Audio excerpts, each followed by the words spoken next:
Welcome on in, golf fans. It's your boy Gsluke here with our round 3 live stream out there for the US Open. Gonna break down what to expect for conditions tomorrow, the DFS side, props towards the end of things, and get you ready for all of your moving day exposure. Whether you have any questions, whether you just want to say hi down there in chat, go ahead, let me know you're down there in the live chat, and let's go ahead and get after things. We already got Ty down there, Matt, Mike, Jack, and Anthony. First off, hopefully you guys are having a fantastic Friday evening and are ready to get after it for tomorrow. Before we hop into all the content for Moving Day, I want to remind you guys of the sponsor for this live stream. That is the Ship It Nation crew, who have been a great partnership over the last month or so. They are a DFS site where you can get all of your projections, modeling, a lot of DFS education videos that they're putting out over there too, the Shiptimizer, all the content from Tambo Hoop, the contributors that they have for each sport over there with the Ship It Nation. The beauty of that site and why they're a perfect partnership here with our channel is they cover a variety of different sports, not just PGA DFS like we talk about here, but if you're somebody that's following the NBA playoffs, NHL playoffs, you've got football coming up, college football, you name it, bunch of sports you can see on the graphic on the screen. Go ahead and check out the Ship It Nation. Code Gsluke10 will give you a discount off any membership. And they're a great site. They're a great partner to have here. Really proud to have them as a sponsor on the channel because they do some really good work over there. They're some of the best in the industry when it comes to just DFS players. And that's really what separates them, right? There's a lot of different tout sites out there that'll cover a variety of different sports. Ship It Nation is affordable. That's key as for any product out there, but they also have proven winners on staff. There are a few other sites that'll have 1-2 winners, but literally whatever sport you're looking at over there at the Ship It Nation, it's guys that are taking down GPPs. So you like to see that track record. You like to see people that are having improving results, and they're not all about the picks over there. They're a lot more about the process. So a great crew. There's a link down in the description to go out there and sign up. Again, use code Luke10. But let's talk about this golf course now. So if we're taking a look at the stats from today, we expected to see an AM advantage, and that's exactly what we got. It was about 0.78 strokes between the AM and the PM wave, which was, I'd say, even a little bit larger of a difference than what I was really predicting out there. I thought it'd be closer to maybe half a stroke, 0.6 strokes between the two waves. And towards the end, you saw that PM scoring average go through the roof. Part of that was the greens firming up. You also had slightly higher winds out there in the PM hours, but they put plenty of water on the course early this morning, which kept the scoring in check. In fact, if they hadn't put that water on the course, the scoring average would have been worse than round 1. So you can see round 1 scoring average was about 3.25 over par. Round 2 was only about 2.89 over par. So it got slightly easier out there for Friday, but expect this place to get harder as the week goes on. They're not going to put that water on the golf course again. They're going to let this place get nice and crispy. And we mentioned why out there on the round 2 live stream. They can't make the course too difficult over the first 2 days because of having 156 players. When they have to get that many guys, they're round in play during the daylight hours, they can't make this place play like to a 74 scoring average. Now that they've gone the amateurs out there, it's only real, informed players that are out there for Saturday, Sunday. Expect them to tighten the screws a little bit, make this place real fiery, and expect to see a harder scoring average out there for Saturday. That being said, they will have some moving day pin locations. Expect to see one of the drivable par 4s moved up out there for Saturday, and some pin locations that might have a little bit of risk to them. So expect them to be maybe front pin locations on shorter par 4s, but right next to a downslope that has danger. So I think you're going to see a higher birdie average out there for Saturday, partially because of the increased quality of player, but also because of the fact that the pin locations are going to be more receptive. But on the flip side, it's not just a higher birdie average. I also think you're going to have a higher bogey average because of the fact that they're bringing in so much more risk. So it's going to be a fun day. I think you're going to see plenty of leaderboard variance with the increased birdies and bogeys. And when we take a look at the weather forecast, I don't think it's a massive edge for one side or the other. So tee times, if you haven't seen them already, are starting at 8:44 local time, and those are going to be twosomes off of hole number 1, going off the whole way until 3:35 p.m. local. So it's a widespread of tee times. There were 74 players that made the cut, so they need quite a bit of time to get all the tee times in. So it's a widespread. Your late tee times are going to have a much different golf course than what we're going to play in the morning. And if anything, out there with the weather edge, The morning guys are going to have a more receptive golf course. The afternoon greens are going to get a little crispy. They're going to get some imperfections on them with the ball marks, the spike marks that accumulate throughout the day. So though they're going to have higher winds in the morning, you can see over here, the sustained winds are like 2 miles an hour higher.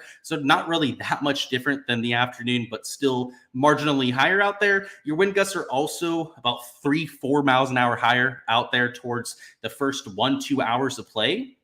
So while they're going to have slightly worse wind conditions, and honestly, it's being very nitpicky, right? If you're looking at that kind of difference of wind, the thing that I think overcomes that would be the receptive nature of the greens and the more pristine greens that you're getting in the morning hours. So if we were trying to pick tee times out there for tomorrow, I don't think it's very clear cut. I think it's going to play pretty flat throughout the entire day. But if there was going to be one side to favor, if you were trying to break a 50-50 and you had to rely on one side or the other, it was the only thing you could use to differentiate, I'd rather have the morning wave player.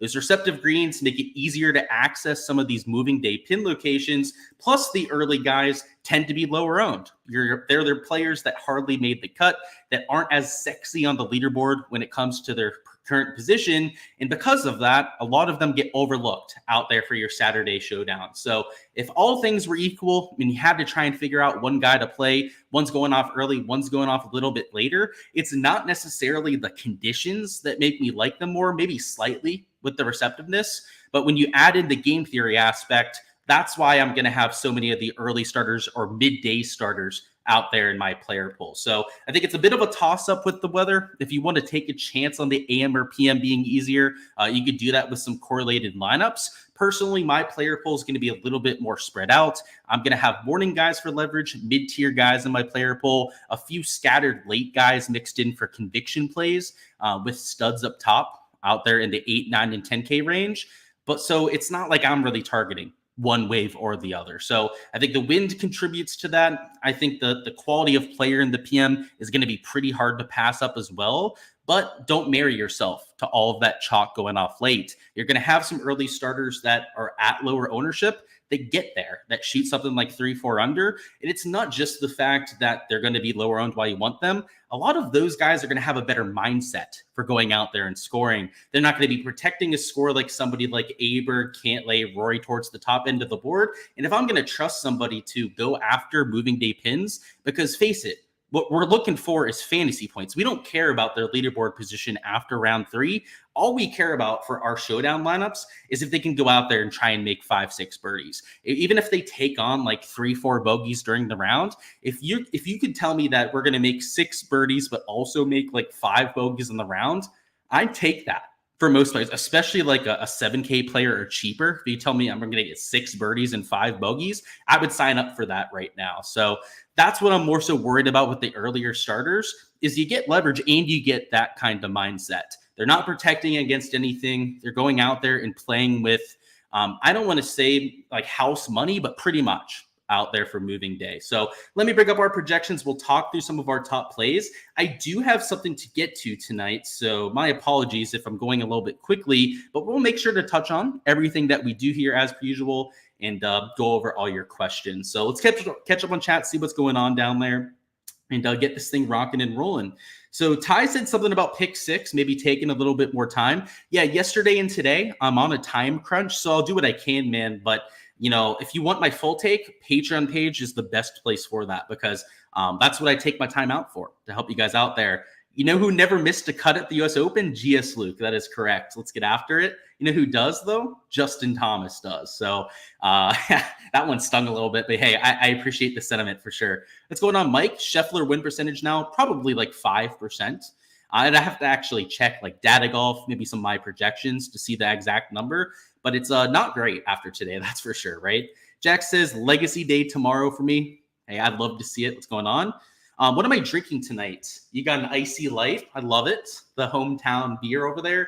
I've got a Pepsi. So I'm not drinking tonight. We're keeping it alcohol free. I just want I want to be able to wake up early tomorrow. I don't want to wake up with a stomach ache, which I know everyone out there can kind of relate with.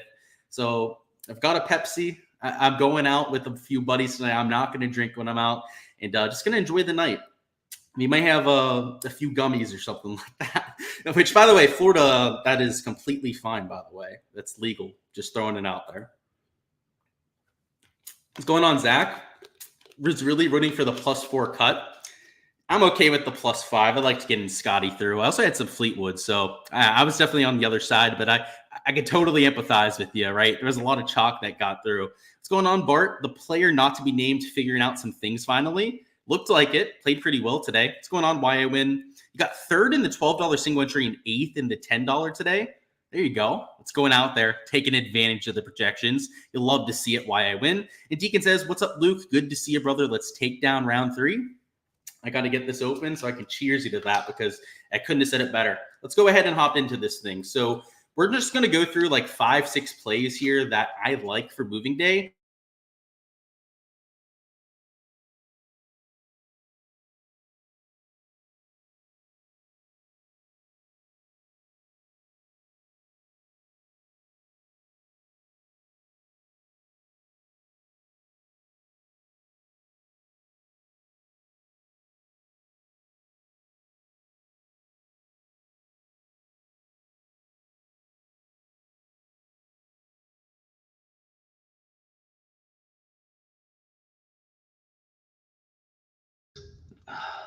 One second, guys.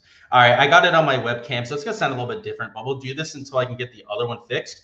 What I was saying, though, is the much more interesting plays, the ones that actually matter, that are going to like win or lose you a GPP, aren't a lot of the super chalky plays. Like Xander Schauffele, for example, if you want to play him after his really good approach play, totally understand that. And in fact, I'm playing him out there in my laps. That's what I said when the mic ended up unplugging. I guess they didn't want me to spill the beans on me playing Xander Schauffele. The technology gods went out there and sabotaged us. But the point is here, the players that we're going to focus on are the ones that are going off early that I'm taking a shot on for one reason or another. There's different reasons. You could go after some early starters, and we'll go over some of those reasons. Some of it could be stat-based, right? How they've hit the ball over the first few days. Some of it could have been them just not capitalizing on a lot of birdie looks, like we'll have in a few cases. Or it could just be pure upside, pure pedigree play in a few cases. So like I said, we're going to talk through some of the leveraged pieces that I'm getting to. And I think that's much more valuable than saying like, hey, I'm playing Xander Schauffele, or like if I was playing Rory, like, hey, I'll like Rory McIlroy for tomorrow. Scotty Scheffler going off with the +5 score. It's about conditions. It's about him only being 20% owned. The reason why I want to point out Scotty here is because you're getting what I think is a very reasonable ownership number on Scotty. 20% is lower than you'd get in pretty much any other format. He's still 13,000, so you're still paying a premium to fit him into lineups, but now we're getting him with the better side of the draw. I mean, normally he's used to going out there in bad weather draws and still smashing, let alone now when he's getting the softer side. And again, I don't really think there's an easier side of the draw for tomorrow, but if you were trying to break it down to a 50-50, he's on the side that we'd want to favor. So they're at 20% ownership. I've got him slightly lower than Rory in terms of projected ownership. I've got him a little bit higher than Xander, a little bit lower than Bryson DeChambeau. All 4 of these players are about 20% ownership. So really just pick your guy up top. So like I said, I don't think it's that interesting to point out the guys up top. I think the one that I wanted to at least bring up for the live stream was the one that has the early tee time, the one that'll have the more receptive greens. I think most importantly, that isn't protecting a lead. You can kind of say that about Xander, but he's still pretty close to the top end of the board. Scotty Scheffler has nothing to lose. He's only here to win the US Open. So for somebody like him, it's going to be about taking aim at every single pin. And he's one of the few iron players that might be able to take advantage of aiming at every single pin. Like he's that pinpoint accurate that even with some risk being involved, I like his chances of setting up like 5-6 birdie looks. Now, his birdie's been ice cold. It has been atrocious to this point in the golf tournament. However, he has a lot of tee to green upside, and he's been better here in 2024. So it's world number 1. It's the best player on the planet. So once again, I don't think you need convinced that much to play Scotty, but that's the one guy up top that I thought was interesting to point out. Down here in the 9K range, Ludwig is getting a ton of exposure. Same thing with Patrick Cantlay. So if you're looking for some chalk in that range, it'd be those 2 players. Personally, I'm avoiding a lot of those chalky guys up top because we got somebody like Brooks Koepka. We can get about half the ownership, maybe even a third of the ownership of some of those more popular players. I've got him at 11% projected GPP ownership. I think it's single entry, some of your higher dollar stuff, he'll be in the single digit ownership range, and he's still got all the upside in the world. At difficult golf courses, he's proven himself to be able to go to something like 3-4 under par. And early on Thursday, he had it to 3 under par through, I believe, 11 holes out there in the first round. So he's shown upside at Pinehurst, had a completely disastrous day out there in round 2. Now gets the slightly more receptive side of the draw, and with nothing to lose. I mean, this guy probably wishes he missed the cut to go home and watch the Panthers win the Stanley Cup, right? I mean, let's be honest. He probably would rather be there. He's here now. Until he withdraws, I'm assuming that he's going to give it his all. I mean, why not if you're out there at this stage? So kind of like Scotty Scheffler, he's going to be taking aim at every single pin. And he's the kind of iron player that even if he's doing so, might be able to pull that off, might be able to go out there and make 5-6 birdies. Even if he's making a few bogeys to mix in, it's that upside, that birdie upside that we're looking for. Matt Fitzpatrick, another early starter. And again, they're all going to be early starters that we're talking about here, or at least for the most part, they're going to be early guys. I've got him at sub 10% ownership, which is great if you're looking for some leverage. The more chalky players in this range would be a Tony Finau. I've got Hideki Matsuyama at getting close to 20% ownership. I got Corey Connors at over 15% himself. So Matt Fitzpatrick, who's half the ownership, sometimes even like 3-4 times lower owned than some of the players around him, I think has plenty of showdown upside. Again, placement points do not matter out there for round 3 showdown. And with the slightly better side of the draw, and again, even if it plays flat, you're giving me a Matt Fitzpatrick talent level at 2-3 times lower ownership. It just makes no sense compared to the other players.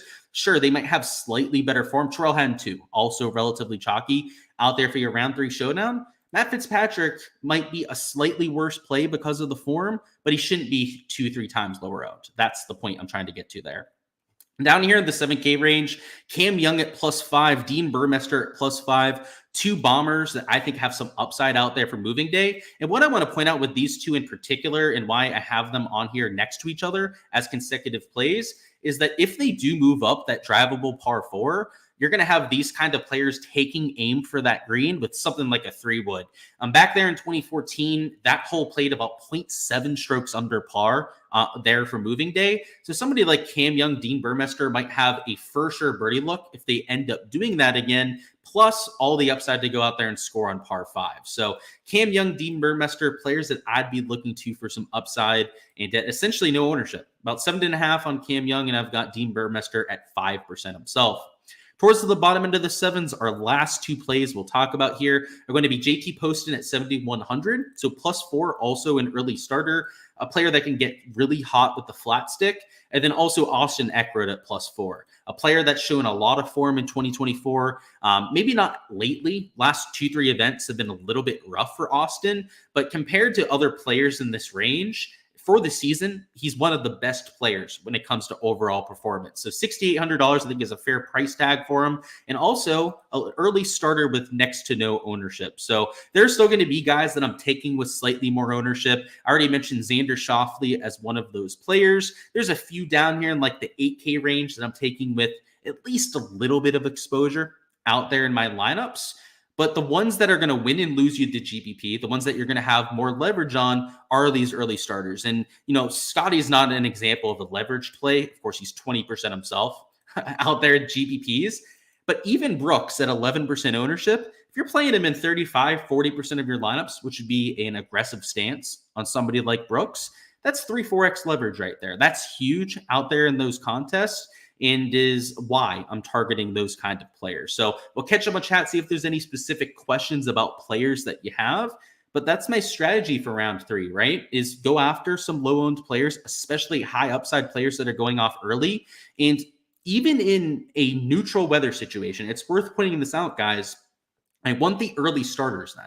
Like, even if we say for sure tomorrow's going to play flat, and I do think the morning might get a slight advantage. If it's flat, it's all about the upside and the mindset of the early starters, right? Being aggressive on an extremely difficult golf course like this. And then on top of that, it's the ownership game. Going out there and actually getting leverage in your lineups, you're going to need early starters out there in the lottery kind of contest. So that's what I'll say about Showdown. That's the general consensus for round 3 and how I'm approaching things. We should be good on the mic now, hopefully. We're good. Okay. Who is my favorite spend up for single entry? That would be Scotty. If you have the 13K, that might be kind of tough to get through. If it's not him, it's Xander or Brooks, one of those two. It only lasted 30 seconds, buddy. Juiced props, you managed to get all of your 150 in with the cut being at +5. Yeah, so I don't have all 150 through. I think I'm at like 40% 6 of 6. So I'm over the field on 6 of 6. We're doing solid. I'm going to have to go and actually double count my lineups, but that's a pretty sweet if you get all 150 through. I've only done that like once in my PGA DFS career. I usually have a pretty spread out player pool. So if I'm going to get like all 30, 40 guys that I'm playing through, that's going to be really tough to get done. So yeah, if you got all 150 through with the cut at +5, I should say, that is a mighty fine. And yeah, you said all of them have Scheffler, Morikawa, and Burmester. That's how you do it, right? You build around a very tight core. That was bold, but that is a hell of a stand to make. All right. If we don't have any questions about players, then we can keep this going for props because, like I said, I got to get out of here. So let's go ahead, share our screen over here on the prop side, and we'll do that. So in terms of props out here for round 2, and by the way, if you haven't smashed that like button, go ahead and do so. It's the only thing I ask from you guys. And of course, you can go over any questions down in chat that you have, right? Just the only thing I ask for, just smash the like button before you go out there and ask away. But for round 2, we already went over the scoring average. It was about 2.9 over par. Birdie average actually went slightly up compared to round 1, which I guess you'd expect with the easier scoring average. Bogey average also went a little bit down, but nothing was drastic, right? It went from like 2 birdies to 2.2. Bogey average went from like 4.65 per round to like 4.45 per round. So they moved about, right, 0.2 apiece out there in either direction. And in round 3, I think you're going to be a lot more like what we saw from round 1.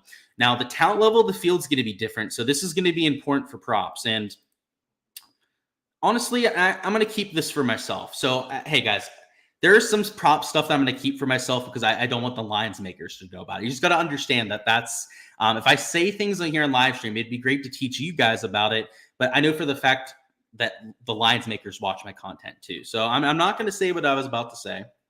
But we will go through some of the stuff on here that we're looking for. So I do think conditions in general are going to be harder than round 2 is what I'll say. It had to do with that, what I was about to say. And we're not going to say that because it would be bad information for the lines makers to know. Let's put it that way because I'm going to try and take advantage of it here. So let's look at this underdog board. Do we have one on PrizePicks yet? It doesn't look like PrizePicks has manned up and posted a board quite yet, but we'll refresh it and see if they have. Draftkings, have they done anything? Looks like everyone's kind of slacking on the boards right now. So, no, not so much with Draftkings. Draftkings does have player scores up. Let's see if FanDuel has come to the table. Looks like they have. We got round scores posted. How about birdie props? So no birdies posted at this point, but it's still early. That's acceptable over there on FanDuel. And let's see if Caesars, which normally is the quickest to the punch, they've got their round scores up. And the thing about Caesars that I love is they post everything at the same time. So if they have their round scores up, it means that they have all their other stuff posted too. So we're going to have fairway lines to look at. We're going to have bogey lines to compare to. And we're also going to have these par birdie lines to compare to as well. So just, I guess, to get a little baseline with numbers out there for tomorrow, you've got guys at 2.5 and slightly juiced over, like Cantlay, that's going off later. But interestingly enough, your earlier starters, like a Fitzpatrick, a Morikawa, for example, that aren't playing as well to this point, are higher juice. And the reason for that is the tee time. They're going off earlier. They're going to have those more receptive greens. It's also going to be more aggressive. That's likely why they're juiced a little bit more. We go down here, Windy C at -130. I think that's a pretty acceptable number when it would come to that juice. And now what I want to look at is these bogey lines, because look at this. Like they have Cantlay at 4.5 bogeys and he's juiced over that number. Like what is Cantlay's number? And I took his over, by the way, guys, at 3.5 today and it didn't hit. What you've got to realize that he luck sacked the shit out of that. He had so many balls that were like a foot or two away from rolling off greens. And though I do think you're going to get some scoring out there, I think the birdie average will go up with them moving up the tee box on the drivable par 4. I think you're going to see the same bogey average, if not a slightly higher bogey average. With the greens getting spicier, firmer as the day goes on, a late starter like Cantlay starting at 324 is going to be in brutal conditions. He's at 4.5 on Caesars and he's juiced over. Yeah, that's pretty crazy stuff. And just to look at the strokes line, I guess for comparison, he's at 72.5 in even money. And on Underdog, he's at 71 strokes. So you could go to that 72.5 line and say, like, oh, it's a 1.5 discrepancy and take that. I feel like the bogey line might even be a little bit better. Uh Actually, I don't even know if I want to say that. This strokes line might be absolutely money too, because it's not like birdies are going to be easy to come by any means. Um, we're gonna leave the bogey line in for right now, but we might circle back to the strokes line. I'm gonna at least consider circling back to that. But let's see what else we can compare it with. So in terms of strokes lines, I'm gonna go here to DraftKings. DraftKings is the book I trust the most, by the way. If you had to have me choose between all the different options, you've got guys like Aberg at 71.5, and he's juiced over. Just for comparison's sake, let me find Aberg over here on Underdog. So he's at the same. He's at 71 strokes, so he's actually a little bit lower. So that could be a look, right? That's like a 0.5 discrepancy and a little bit juice. So that's not the worst bet. What is he for bogeys? He's at 3.5 bogeys or worse. I'm guessing he's at 4.5 over here on the Caesar side, right? Yeah, he's at 4.5, but he is juiced under. So he's I guess they have him as a step up in talent level over somebody like Cantlay. So let's shop around a little bit more. We don't have to stop right there. So Bryson's at 71.5, and he is slightly juiced over. In terms of his bogey line, he's at 4.5, and he's juiced under on that, which I actually tend to agree with. So we'll shop around just a little bit more. Tony Finau's at 72.5, albeit slightly juiced under. If we try and find his line over here on Underdog, he's at 3.5 bogeys. I feel like this has to be juiced like way over. Let's see, Tony Finau, who doesn't have a line actually over here on Caesars, it is 100% value at 3.5. I can tell you that right now. I don't need a sportsbook line to tell me that. Let's see who else is going off late. Rory, who's probably not a fade. Rory's just on another level. He's a really solid player. I don't know if we want to be fading him. Let me see who they have over here in Underdog. So I was just looking at the sportsbook lines before. So they do have Bryson at 71 strokes. That does seem a little bit low, but these bogey fades are probably just a little bit better in my opinion. You've got Hideki at that number. What's Pavon at? Pavon 3.5, easy money. That is insanely mispriced. Okay, so that's definitely going to be one that we go with for the live stream. And then, I mean, if they have guys like him at 3.5, then who else is at 3.5? that's what I wonder about. Like they have Henley there.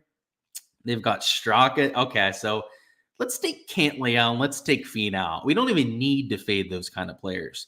If we're going to fade somebody out here, we have Slappies that we can fade at 3.5. Hell, Jordan's at 3.5 bogeys. Love my boy Jordan. You guys know that. I'm one of the biggest fans out there, but it's still Jordan Spieth. He's been struggling. Do they even have the morning guys at 3.5 bogeys? They do. Even all the morning guys are at the 3.5 mark. Oh boy. So I guess I immediately went to the PMT times, which I do think will play more difficult. Pavon is for sure going to be something that I play. It's just trying to figure out what to add with it. So do we have a Straka line? We do. So he's at 4.5. He's slightly juiced under. So at 3.5, right, you'd have to think he's value for the over there. Jordan's at the same number. So Henley, they probably don't have a line for, but I guess we'll look. Never know. Tom Kim's at 4.5, and he's only minus 140 under. Look at this. The Cantlay number just moved, by the way, right? It was like the minus 189. Now it's like even money at 4.5. That seems like the better number, but he's at 3.5 bogeys, right? Over there in Underdog. So Pavon's for sure going to be a play. I kind of hate the payout and taking two fades. Like if we were to do so, I'm just clicking a random guy here, guys. It's 2.76x, which isn't the end of the world. I enter slips like that all the time that are that kind of payout. What we could look for would be an over on birdies as well. So we do have a board here on PrizePicks now. So this is going to be interesting to see kind of where they're pricing the board comparatively. So Pavon's like 73 strokes. Like that's a for sure spot. Who else do they have at like 73 strokes? Because if you're at 73 strokes, I'm taking you for over 3.5 bogeys. That's for damn sure. So Celinda, a lot of guys at 72.5. 72 for Tony Finau, 71.5 for somebody like Cantlay. Tony Finau might be a move over at 72 strokes, but yeah, this Pavon prop, we got to find a pairing for it because I think it's for sure going to be solid value here. So we could throw Tony into that. Tony is prone to making bogeys. He's a little bit more of an aggressive player. Oh, look at that. They took Pavon up. I told you guys the lines makers watch the live streams. So it's a good thing I didn't say that before. And hopefully I can get this in myself. Oh, look at this. It's inactive. So no, we're going to end up not getting this in ourselves. That's what I mean, guys. They watch the live streams. I can't say anything here without them just sniping it off the live stream. So do we have a strokes line that we could fade? I'm assuming. Yeah, he's at 73.5. He's juiced over. I mean, if they're going to take that away from us, I'll just fade his strokes, I guess. I mean, yeah, I definitely prefer the bogey line, but let's see. Maybe we'll get to come back here. Oh, I told you guys it's mad annoying when they do that shit, but it doesn't surprise me. They've done it before. So yeah, now he's 0.9x towards the over. Absolute bastards going out there and moving shit. So this over, right? He's an entire stroke higher over here on the sports book, and he's juiced towards the over. Would be another really good way to go about it. So I'm going to see if we can. I don't know if I really want to enter this Tony Finau prop, so we'll wait on it. Watch, they'll move that one next before we get over there and can enter it on the other site. They'll bump that to 73 strokes. Hey, if you're going to do it, do it. It just shows how little confidence you have in your own projections. But hey, it couldn't be me. Let's see, where are we at? So Tony Finau could be a potential feed. You're looking at guys like Henley before. I don't think that's the worst idea either. He's not the worst player at avoiding bogeys. I have to say that he's like a mid-tier player in that category, but he's far from elite. Except Straka might be a really good spot for that too. Jordan with the injury, I think it could be a player that you look to actively fade. So if I was going to choose between all of these, let me bring up their bogey avoidance on the PGA site real quick, guys. I know both have been a lot better this year, so I'm expecting both to be top 50 on the PGA Tour. We're just going to take the one that ranks worse, right? The one that's, I guess the quote-unquote worst bogey avoider out of the two. But here we are. I've got the PGA site up. We can go through that quickly together. So for bogey avoidance, we've got Sepp Straka and Russell Henley. So Sepp ranks number 44 on tour. Like I said, top 50. Pretty close on that barometer there. And what is Russell Henley? Russell Henley's number 23 on the PGA Tour. So I guess Straka would be the fade that we'd be getting to there. He's also a player that's not the best around the green player. If you wanted to take that Pavon prop, by the way, that over 3.5 bogeys, you could still take that with the 0.9x multiplier. You would just get a 2.5x payout as opposed to the 2.76x out here on this combination. So I'm unsure if I'm actually going to enter this as of now. I might go to that bogey prop.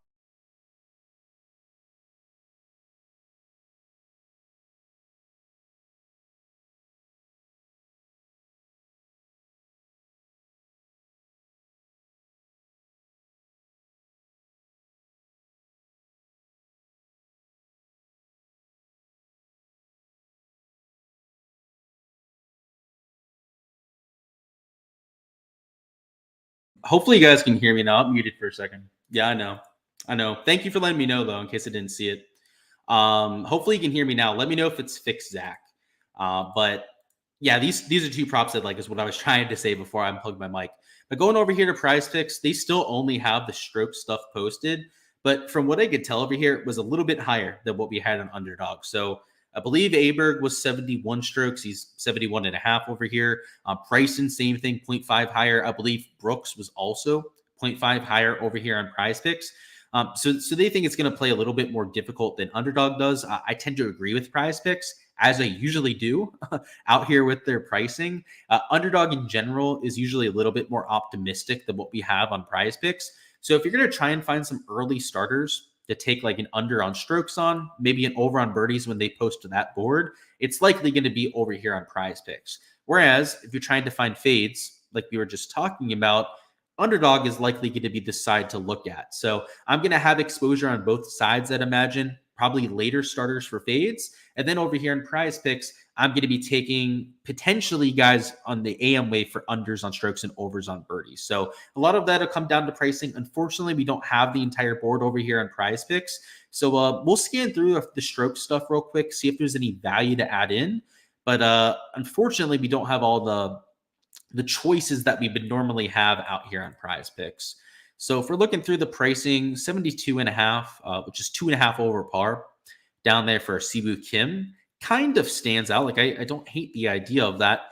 In terms of a comparison, I'm not sure if he has a line over here on DraftKings. In fact, looking through this, it doesn't look like he has one for comparison. But somebody like Minwoo Lee, who I think is a similar type of player, is at 72.5 and he's even money. So maybe that's a stout line or a sharp line there. But let's keep looking around a little bit. We've got Højgaard at 73 strokes. That's, again, it feels a little disrespectful, but this is a U.S. Open venue that we're talking about. Let's see if they have more selection over here on like a FanDuel, for example. So FanDuel seems to have a few other guys that I didn't see over there on DraftKings. So for example, like St. Burns, 72.5, and he's even money. Who else? Griot, he's at 73.5, and he's even money. Okay, that's a good data point to have. We didn't have that on the other sites. Who else? Ryan Fox is 72.5, and he's juiced just a little bit over. Henley is 72.5, and he's even money. What is his line, by the way? I know we were looking at Henley fade before. What's his strokes? He's at 72, so I guess a 0.5 discrepancy. But that bogey line would make quite a bit of sense there too. So for any one of those three props, I think it would make sense over there. But let's keep going through these. Maybe there's that's it out there for the lines. Who else? So Tom Kim might be a look. The Cantlay one we were looking at before already is minus 140 towards the over. I'm actually surprised we haven't played that one yet. We'll probably try and mix that one in. They have a few guys that are 4.5 and juiced under that we were looking at before. Let's cook here. Let's actually go out there and enter something. So Pavon, I'm going to keep in there. And I guess we'll just pair him up with Cantlay at the 3.5 bogeys. Do something like this. Okay, so that'll be slip number one. Put that in for $100 to get 276. Pavon, once again, is an entire stroke higher on books. He's also juiced towards the over, so you get a little bit of a double whammy there when it's come to the sportsbook value. And then over here with Patrick Cantlay, even if he is at 4.5 and ends up being juiced under, whatever the case may be, I still like him for the over 3.5 bogeys. He's been unbelievably lucky on his shots so far this week. This is as much a stat play, a sportsbook play, as much as it is like an eye test thing out here for Patrick Cantlay. The guy he's lucked out so much. He's been so close to these runoff areas and hasn't really been punished by it. So expect that to change Saturday. The golf gods are going to get their reckoning at some point. Let's see, any other categories posted yet? So I was hoping we'd get something posted here on PrizePicks.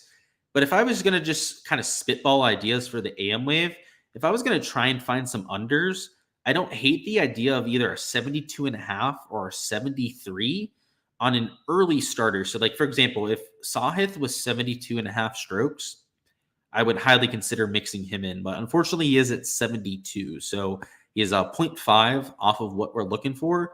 Who else could we potentially add? A lot of 72s on guys I'd want to play. Shane Lowry at 72.5 is just kind of like a mid player. Like, I don't know if I want to put my money behind Shane. He's just kind of like too average for me. Maybe a Wyndham Clark. 1050 is early-ish for a tee time. It's the first 2 hours of tee times, but it's not perfect, right? It's not like a 9 a.m. tee time or a 9:30 tee time like we're kind of hoping for. And even Shane Lowry, right? He's like a 10 a.m. local tee time. It's not ideal, right? It's not like Cam Young here. So honestly, out of all the guys that I've kind of seen on here, I think Cam Young is probably my favorite option. If Siwoo Kim had a little bit of an earlier tee time, I would be considering that as well. So maybe Cam Young, Wyndham Clark. Like, just in terms of pure talent level, like, these are, in my opinion, two of the stronger players that they have at 72.5. I'd say Corey Connors is a part of that too, but he's a later tee time. There are a few other honorable mentions at 72.5 that had later tee times. I don't know if I'm going to actually enter this combination, but this would be the lean over there on PrizePicks. Once again, I got to get out of here kind of quickly, so I'm trying to do this in as expedited a format as I can. In terms of pick 6, let's take a look at that. So they've got 3.5 birdies on some of your top players. That kind of feels steep, but I don't know if I'd want to fade an elite tier player like those 5. And then not as much selection, but a few guys at 2.5 birdies. This Wyndham Clark prop doesn't seem that bad. In fact, let's look at Caesars real quick. I want to see what they have for Wyndham Clark birdies. So they may or may not have this prop posted, but it's worth checking at the very least. So yeah, he was up there at 2.5, and he's juiced -130 towards the over. So slight little lean over there on the sports books when it comes to that. Where's the pick 6 tab? There it is. So we could at least mull that. Think about it. Mull it in the back of our head for right now.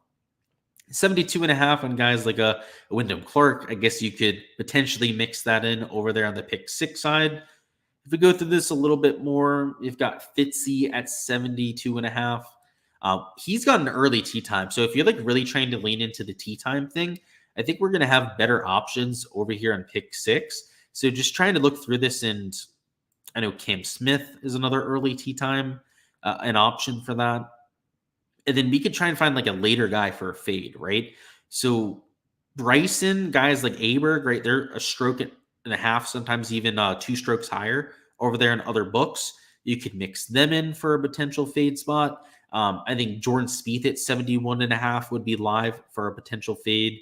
A Russell Henley at 71.5 would be absolutely money out there for a fade there tomorrow. This is probably the slip I would go with for pick 6. Unders on Fitz and Cam that I think are both sportsbook value and compared to Underdog PrizePicks are value compared to that sportsbook line. Both have early tee times, which is really key and crucial out there for your prop exposure. And then Henley's got a middle of the day / later tee time, and he's an entire stroke higher, right, over there on sportsbooks. So you've got some line value pretty much regardless of what site you're comparing to, and you're leaning into the conditions and potential quote-unquote weather edge out there for Saturday's action. So that's what I'll say on props. We'll catch up on any questions, and if we don't have any, hop on out of here. 72 and Underdog. Okay, that's good to know. Yeah, so 0.5 discrepancy there. That adds on to it. Thoughts on Cam Smith and Spieth for Showdown? I like Cam Smith. Spieth, I am like a 6 out of 10 on. I think he's an okay play, not my favorite. Yeah, let's take a look at that in a second, Zach. Good call. Max says Spieth could have had a massive round if the putter wasn't frozen. I agree. It's just that I don't know if the irons are going to keep up. Like, I'm a big Jordan Spieth guy. The irons have not been very good this year. So I took the shot today. He actually paid off quite nicely out there, some of my exposure. But I don't know. I'm kind of hesitant about it. I don't think he's the worst play. Right? So that's why I said he's like a 6 out of 10. But he's not my favorite, though. So let's see what they've got for birdie. So 3.5 and 3 for a lot of your top players. I think that's a pretty sharp spot to have a lot of those players. Now, I kind of went like an early starter 2.5. Like I kind of like the idea of that. I think an early starter at 2.5 birdies. Like, look at this, Cam Young. I would rather bet his over 2.5 birdies than I think even that strokes line. So, okay, this will be nice to look at when I get over there on the Patreon page in a bit. But thank you for pointing that out, Zach. Yeah, I'd say early starters for over birdies I would like because they're going to be super aggressive, right? So, for example, here with Cam Young, the reason why I'd be a little bit worried about taking that under 72.5 strokes is if Cam Young just goes full nuclear tomorrow and is like, screw it, I'm taking aim at literally every single pin. If he does that, he's likely going to make like 3 or 4 bogeys, but he's likely going to have a lot of short looks for birdie too. So I love that for a birdie line. For strokes, it's still okay. Like, it's why I'm still considering taking Cam Young for the under, but for birdies, it makes it a little bit of a safer spot. So maybe we take that. Windy C would be another guy at 2.5 that I think would be a decent lean. Both, I believe, are -130 for the over there on sportsbooks. So yeah, if you're going to do anything, I'd rather have these than the strokes lines that we're looking at. Cam Smith, you can see I was hovering over this one a little bit more. Also, this Matt Fitzpatrick line, I don't think it's the worst either. Those would be my 4 leans over there for birdies or better out there for the next round. Where we at? All right, that's all we've got, guys. Appreciate your support here on the channel as usual. Go ahead and smash that like button if you guys haven't already, and check out the Patreon page if you want all of my content for round 3. On there as well, I'll be posting all of my exposure out there for moving day, and of course, all the different PrizePicks and Underdog slips that I'm getting to as well, whether it's for props, like I just mentioned, or on the DFS side, and you want access to the spreadsheets that I use in these streams, go over there and check it out in the link of this, a link in the description of this video. It's getting late out here. I've got to get to something, guys. So I apologize for it being a little bit of an expedited live stream, but still made sure to touch on all the important different facets, and hopefully you're ready out there for your Saturday exposure. Appreciate you. Like I said before, best of luck, whatever you guys are going with, and let's have ourselves a Saturday.